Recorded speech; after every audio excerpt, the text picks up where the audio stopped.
আষাঢ় শ্রাবণের বৃষ্টিতে মাঠ ভরা জল আর তার সঙ্গেই বাড়ছে সাপের উপদ্রব। অতিবৃষ্টির মরশুমে একের পর এক সাপের কামড়ে মৃত্যু ঘটছে গ্রামীণ এলাকায়। বিশেষত কৃষি প্রধান আরামবাগ মহকুমার কৃষকরাই হচ্ছেন এর বড় শিকার। প্রতিদিন ভোর থেকে রাত পর্যন্ত ভেজা ধান খেতে পা ফেলতে হয় তাদের। এই পরিস্থিতিতে নিজেদের রক্ষার উপায় হিসাবে উঠে এসেছে এক বিশেষ পলিথিনের জুতো। স্থানীয় প্রস্তুতকারকদের দাবি, বহু স্তর বিশিষ্ট পলিথিনে তৈরি এই জুতো সাপের দাঁতের আঘাত আটকাতে সক্ষম। কৃষকরা বলছেন, খালি পায়ে মাঠে নামার থেকে এটি অনেকটাই নিরাপদ। এ বিষয়ে আরামবাগ বন দপ্তরের অধিকর্তা আশরাফুল ইসলাম জানান, ঠিক কোন উপাদান দিয়ে জুতোটি তৈরি তা তাঁর জানা নেই। তবে সাপের দাঁত অত্যন্ত সুচালো হওয়ায় ব্যবহৃত উপাদানের গুণমানের ওপরই নির্ভর করছে জুতোর নিরাপত্তা। পাশাপাশি তিনি সাপের কামড় নিয়ে সতর্ক থাকতে পরামর্শ দেন। মধ্যে আছে একটু পুরোপুরি কি নিরাপদ? পুরোপুরি কি হয়, সেফটির মধ্যে নেই। মাঠে ঘাটে ঘুরলে আমরা এই ফুল প্যান্ট আছে, হাফ প্যান্ট আছে, যেরকম নেবেন আমি সেরকম আপনার অসুবিধা হবে না। আপনি নিজে বানান? নিজে বানাই আমি। কি দিয়ে বানাচ্ছেন এগুলো? বস্তা আছে, ইউরিয়ার বস্তা, আমাদের সব ইউরিয়ার বস্তা, আর ওই তিরপলের আছে। সাপের দাঁত তো খুব ধারালো। তাতেও তো অনেকটা সেফটি, ধারালো তাতে ঢুকবে না। এটা মোটা করে করা আছে বলেই ঢুকছে না। তুমি খালি এসে গেলে আর এসে গেলে অনেক তফাৎ। আপনার নাম দাদা? আমার নাম শেখ মিরাজুল, কামারপুকুর ঘাটাল রোড। এইটা খালি পায়ে যাওয়ার থেকে অনেকটাই নিরাপদ, কারণ এর 4টে লেয়ার করা আছে। যেইটা চাষিরা এখন ওষুধ দিতে বাইরে যেতেই হবে, কেননা না গেলে ধান তো সব নষ্ট হয়ে যাবে। খালি পায়ে যাওয়ার থেকে অনেকখানি নিরাপদ হবে। যদি বড় কোনো ছোবল না দেয়, তাহলে কিন্তু যদি অল্প বিস্তার যদি কাটাকুটি করে, তখন তো আর বিষটা লাগবে না, সেটা থেকে নিরাপদ হবে। এগুলো কাজে লাগছে বলে আশা করি। হ্যাঁ, কাজে লাগছে, অনেকটাই কাজে লাগছে। আপনার নাম? জগজিৎ সরকার, স্থানীয়। হ্যাঁ, কামারপুকুর চটি। অ্যাকচুয়ালি বর্ষার সময় গরম যখন থেকে পড়া শুরু হয় তখন থেকে বর্ষাকাল, এই সময়টা সাপের উপদ্রবটা বাড়ে এবং সাপের প্রজননেরও একটা ব্যাপার থাকে।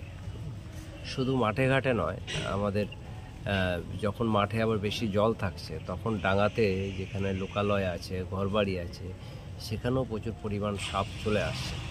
এখন এটা তো একটা প্রাকৃতিক ব্যাপার, এটাকে রোখা যাবে না। সাপ তো থাকবে, তার অবারিত দ্বার, সে সব জায়গাতেই যাবে। আমাদেরকে সাবধান হতে হবে। মানুষকে মাঠে গেলে বিশেষত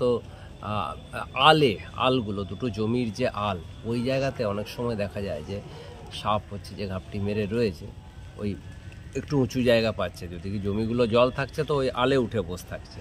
তো হাঁটা চলা করার সময় অত্যন্ত সচেতনভাবে হাঁটতে হবে। মাঠে গেলে অন্তত একটা ছোট লাঠি সাথে নিয়ে যাওয়া, ঠুকতে ঠুকতে এগিয়ে যাওয়া, মানে ঠোকা মানে সাপ মারার জন্য নয়, কিন্তু লাঠিটা আমি যখন হাঁটবো সামনে যদি ঠুকতে ঠুকতে যাই, ঘাসের মধ্যে যদি থাকেও ও আওয়াজ পেয়ে বা এতে ও সরে চলে যাবে। তাহলে এইটা একটা নিরাপত্তার একটা ব্যাপার। অতিবৃষ্টির কারণে কি লোকালয়ে সাপের যাতায়াত বাড়ছে বলে মনে করছেন? বললাম আপনার জল যখন অতিরিক্ত বেড়ে যাচ্ছে, চারদিকে যখন বন্যার পরিস্থিতি তৈরি হচ্ছে, স্বাভাবিকভাবে সাপ তো তাকেও তো একটা ডাঙা দরকার, এবং সেই জায়গায় চলে আসছে মানে বাড়িতে। এই জন্য দেখবেন কিছুদিন আমি বারবার বলি যে আমাদের নিজেদেরকে সচেতন হবে, বাড়ির চারপাশটাকে পরিষ্কার রাখতে হবে। একটু করে ব্লিচিং পাউডার, কার্বলিক অ্যাসিড নয়, ব্লিচিং পাউডার একটু করে দেয়া, চুন একটু করে দেয়া। ঘরের ভেতরে যদি কোনো জায়গায় গাদা জিনিসপত্র, অব্যবহার্য জিনিসের ডাই করা আছে, সেগুলো যতটা সম্ভব পরিষ্কার রাখা, কারণ ওই সমস্ত জায়গাতে সাপ ঢুকে থাকার ব্যাপার থাকে। মশারি টাঙিয়ে শুতে হবে। এই কতগুলো নিজেদেরকে এই নিরাপত্তার জায়গাটা বারবার বিছানা ঝেড়ে ঘুমাতে হবে, কারণ কালাচ্ছে অনেক সময় রাত্রেবেলায় বিছানায়। আর ঘরের যেখানেই নোংরা থাকবে, আশেপাশে যদি ড্রেন থাকে, জলা জায়গা যদি থাকে, সেগুলোকে নিজে না পরিষ্কার করলে কিন্তু সাপ আসবে।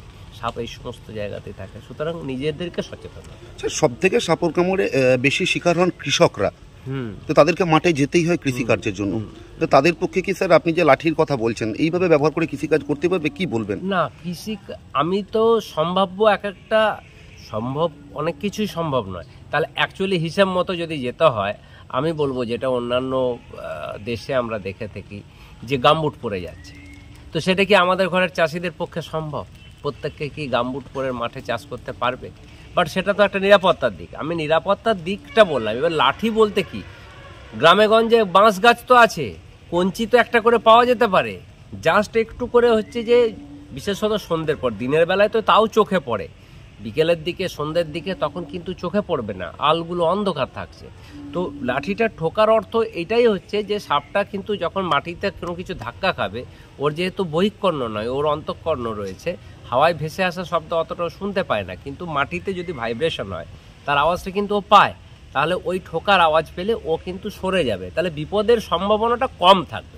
অনেকে স্যার এখন ওই পলিথিনের চট দিয়ে তৈরি জুতো এক প্রকার ব্যবহার করছে, এটা কতটা নিরাপদ ভাবছেন? না, নিরাপদ নয়, কারণ সাপের যে বিষদাতাতে সেগুলো একদম সেই ইঞ্জেকশনের মুখটা না, ইঞ্জেকশনের সিরিঞ্জের মতো।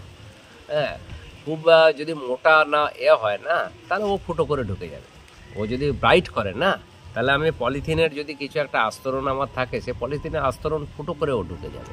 এখন তো স্যার দোকানে রমরমিয়ে চাষিরা অনেকেই কিনছেন পলিথিনের চট দিয়ে তৈরি, যেটা দেখুন, আমি না বলবো না, কেউ কিনছে কেন কিনছে, হয়তো কিছুটা সামান্য একটু প্রিকশন হতে পারে, বাট নিরাপদ আমি এটা বলবো না। কারণ এটা খুব যুক্তিসঙ্গত যে সাপের যে বিষদাঁত সেটা খুব সরু মতো। আমি জানি না আপনি যেটা বলছেন প্লাস্টিকের দিয়ে যেগুলো বা চটের, আমি জানি না তার ডেনসিটি, ঘনত্ব কতটা আছে, তার থিকনেস কতটা আছে। যদি খুব মোটা হয় এবং যদি মেটেরিয়ালটা হার্ড থাকে তাহলে বিষদাঁত আটকাতে পারে, কিন্তু যদি খুব পাতলা হয় এবং যদি একদম সেই আপনার কাপড়ের মতো হয় তাহলে সেটা আটকাতে পারবে না। এটা আমি বলতে পারবো না, কারণ কি ধরনের মাল বাজারে বিক্রি হচ্ছে আমি দেখিনি, সুতরাং সেটা কতটা নিরাপদ আমার পক্ষে বলা সম্ভব না। এখন স্যার ওই চন্দ্রবড়ার উৎপাতটা কিন্তু আরো বেশি বাড়ছে। চন্দ্রবোড়া কেন, সব সাপেরই উৎপাদ, বিশেষত বসত বাড়ি যে এলাকাগুলোতে চন্দ্রবড়ার দেখা যাচ্ছে। হ্যাঁ, অ্যাকচুয়ালি দেখুন, চন্দ্রবোড়া মূলত বেশিরভাগই থাকে জমিতে। এখন ওই যে বললাম, জল যখনই প্রচুর হয়ে যাচ্ছে তখন তারা ডাঙা খুঁজছে, চলে আসছে। এবং অন্যান্য সাপের তুলনায় ব্যাপার হচ্ছে যে চন্দ্রবোড়া কিন্তু ডিম পাড়ে না, চন্দ্রবোড়ার কিন্তু আপনার বাচ্চা হয় এবং প্রচুর পরিমাণে হয়। তো ওই যে বললাম, এ তো থাকবে। এবং কিছু সাপ আছে যেগুলো কিন্তু এই ধরনের বিষাক্ত সাপকে খায়, অনেকের ধারণা নেই, শাঁখামুটে এই ধরনের সাপ যেগুলো আছে, যেগুলো অন্য বিষাক্ত সাপকে খেয়ে নেয়। ওই জন্য সাপকে সংরক্ষণ করা দরকার। অনেকে না বুঝে সেই সমস্ত সাপ মেরে ফেলে, সাপ মেরে ফেলা যাবে না। তার জন্য বিভিন্ন এনজিও কাজ করছে, আমাদের আরামবাগে আছে। তো তাদেরকে খবর দেয়া, এরা কিন্তু সাপগুলোকে রেস্কিউ করে, মানে বাস্তুতন্ত্রকে রক্ষা করার জন্য, জীববৈচিত্র্যকে রক্ষা করার জন্য সমস্ত ধরনের প্রাণী প্রয়োজন। হ্যাঁ, আমার ক্ষতি করছে, আমাকে সাবধান হতে হবে এবং সেই জায়গা থেকে সেটাকে সরাতে হবে, মেরে ফেলা যাবে না। নিউ নূর সোফা সেন্টার, এখানে সমস্ত রকম সোফা পাইকারি ও রিটেলে বিক্রয় করা হয়। সমস্ত সোফা নিজস্ব কারখানায় তৈরি করা হয়। প্রোপাইটার হানিফ হোসেন খাঁ ও রুহুল হোসেন খাঁ, বড়ডোঙ্গল হাটতলা সিনেমা হলের সন্নিকটে, হুগলি। যোগাযোগ 7797170093 এবং 9382003105।